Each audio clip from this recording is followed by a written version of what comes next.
iyi mining bayita ECOX network. Iyi mining ukimara gukora KYC coin uhita utangira kuzigurisha. Iyi mining itangiye iri kumara hagati y'icyumweru n'iminsi nyine itangiye.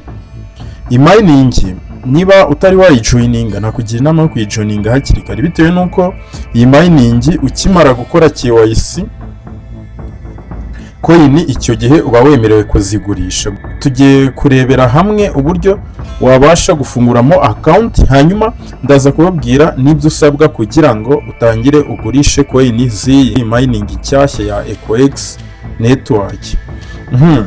Nta kindi urakora rero mbere yo kugira ngo dutangire, ndakubutsa gukanda like kuri iyi video, hanyuma unkandire na subscribe niba utari wayikanda. Niba hari igitekerezo ufite cyangwa se hari ikibazo ufite ucyandika muri comment. Niba ukeneye kwiyandikisha muri mining nshyashya ya ECOX network, ureba aho ngaho referral code kuri screen yawe cyangwa se invitation code ni Darius 250, urayibona aho kuri screen yawe, hanyuma uyikoreshe ubashe kwiyandikisha muri iyi mining nshyashya. Link urayisanga aho ngaho muri comment cyangwa se muri description, banayipininzemo, uze wiyandikishe kugira ngo nawe izi coin utangire uzikorere hakiri kare, dore ko izi coin ubu ngubu wabasha no kuzigurisha mu gihe wabashije gupasinga KYC. Kandi KYC kuyipasinga ni kuvuga ngo muri mining kugira ngo uhabwe KYC nuko izi coin ECOX ugomba kuba uzifite kugira ngo utangire gukora KYC.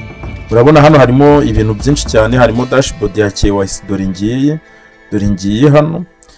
Iyi dashboard nzayigarukaho mbereka uburyo tubasha no gukora KYC, bitewe nuko iyi video nyikoze uyu munsi. Ejo nanone nzongera mbakorere indi video mbereke uburyo wabasha gukora KYC.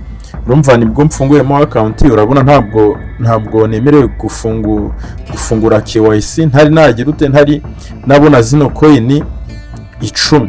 Kandi mu by'ukuri izi coin 10 z'iyi mining ubasha kuzibona nyuma y'umunsi, ukuvuga ngo nyine n'amasaha 16-28, hagati y'amasaha 16 n'amasaha 28 izi coin uba wazigwije 10, bitewe nuko batanga coin 10 ku munsi. Coin 10 ku munsi nizo batanga. Ukeneye kubereka uburyo tubasha gufunguramo account akantu ku kandi nubwo bitari butinde.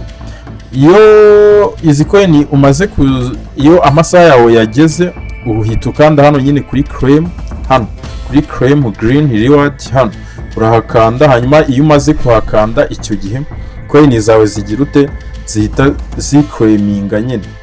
Coin zawe zitaziclaiminga, no kuvuga ngo hano muri mining ya ECOX no kuvuga ngo uba wemerewe kugurisha coin umazemo nyine umaze kuziclaiminga iminsi 7, hagati y'iminsi 7 I think, ntabwo nibuka neza, ariko ni iminsi 7. Iyo wapasinze KYC, iyo wabonye KYC nyuma y'iminsi 7 uba wemerewe kugurisha za coin umaze kugezamo. Ntabwo mbyibuka neza, ariko ni muri ubwo buryo nyine. Nyuma y'iminsi 7 turaza hanyuma tukazikomfatinga za coin tumaze kugiramo, hanyuma tukaba twemerewe kuzigurisha. Nabonye hari abantu hano mu Rwanda bari kuzigura kuri 80, ibiceri 80. No kuri black market iri kugura amafaranga ibiceri 90. Urumva ko iyi coin ishobora kuzagira agaciro kari hejuru. Urumva coin tukiri ku mininga igahita itangira kugurwa. Urumva iyi coin ishobora kuzagira agaciro kari hejuru. Niyo mpamvu nanjye navuze ikanyibahe, naranze kuyibaha igitangira, ndikubanza kuyikorera ubushakashatsi nyine mbanze ndebe niba koko nabasha kuyiba. Gusa nyine urumva icyumweru gishize, icyumweru ntabwo ari kinini ku muntu uri gutangira mining. Nawe wayitangira, dore baracyari gutanga coin nyinshi, coin 10 ku munsi ni nyinshi cyane. Nawe wayitangira ukabasha ukabasha gukusanya zino coin, nawe ukareba ko wakuramo umugati cyangwa se wakuramo aya internet. Bakeye none reka mbereke uburyo tubasha gufunguramo account kandi.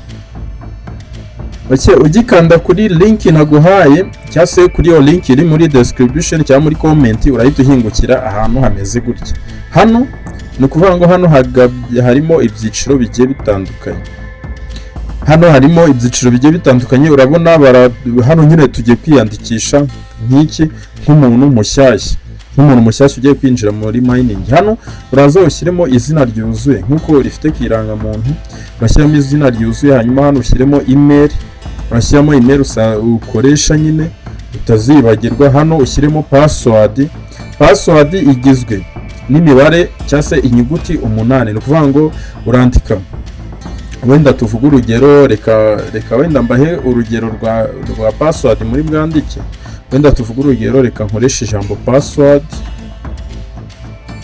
ni urugero nyine ni ukubereka, wenda 2 akamenyetso akandi kamenyetso, wenda ni gutya nyine.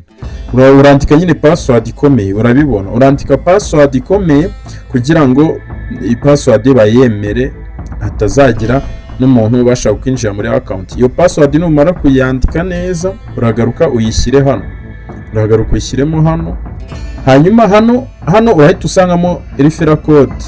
Hano urasanga muri referral code urasangamo Darius 250, ni Darius 250, urayisangamo aho ngaho. Hanyuma uhita ukanda hano register, hano urahita ukanda register. Numara gukanda register, barahita bakoherereza akamessage kuri email.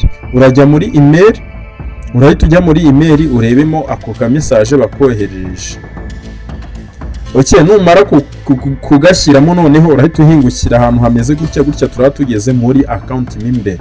Noneho ahangaha hano kuvuga ngo hano bari kutubwira ngo all KYC verified user with green balance have received automatically conversion. Hano bari kutubwira ngo nuvuga ngo nyine coin zacu kugira ngo zitangire zikore muvuma cyangwa se dutangire tuzibone mu buryo bugiye butandukanye, dusabwa kuba twabanje gukora KYC, dusabwa nyine gukora KYC. Ubwo ni ukuvuga ngo nyuma y'amasaha, nyuma y'umunsi nyine turahita dukora KYC kugira ngo tube twemerewe future zose, turabanza dukore KYC. Ubwo hano turategereza amasaha 28 cyangwa se amasaha 16. Ntabwo nanjye ubu ngubu tuvugana nyine nibwo ndi kuyijyamo, ntabwo mbizi neza niba ari amasaha 28 bitewe nuko hano muri claim iyo turi kuziclaiminga, hano bari kutubwira ngo ni amasaha, kanze mbibereke, urabona hano bari kutubwira ngo ni amasaha 16, urabibona hano bari kutubwira ngo ni amasaha 16 n'iminota 30, ariko sinzi ko ari amasaha 16, ahubwo ashobora kuba ari umunsi, amasaha 28. Hanyuma iyo umunsi ugeze, uraza ugakanda hano handitse claim, ubundi ukaba uraziclaiminze. Noneho ukeneye application, uraza hano kuri utu turongo 3 hano, uraza hano. Ejo ndabakorera video mbereka uburyo dukora KYC, nimara zino coin nyine nimara kuzibona ndaza guhita mbakorera video. Uraza hariya, hanyuma uze urebe hano, hanyuma hano dore ngiye application, dore ngiye ibona, dore ngiye app. Uraza urebemo n'ibindi bintu bigiye bitandukanye, urabona hano harimo za referral, hano hakabamo amarevo, hano hakabamo wallet nyine. Uraza urebe buri kimwe, community byose nyine, uraza urebe n'abamaze kugira monoze coin nyinshi cyane. Iyi coin bayita green, application ni ECOX, noneho coin ni green. Urabona harimo abamaze kugira coin, harimo abamaze kugira ibikoin byinshi cyane. Ndabona harimo abamaze kugira coin 2,000, coin 500. Urabona nyine harimo abantu bagiye batandukanye, nawe uraza urebe buri kimwe. Ejo ndabakorera video mbereke uburyo tubasha gukora KYC muri mining nshyashya, ndabereka uburyo tubasha gukora KYC mu yindi video iri bukurikira iyi ngiyi. Niba utari waza muri channel yacu ya WhatsApp, reba aho ngaho muri comment, uze muri channel ya WhatsApp kugira ngo ujye ubasha kubona amakuru nk'ayanga.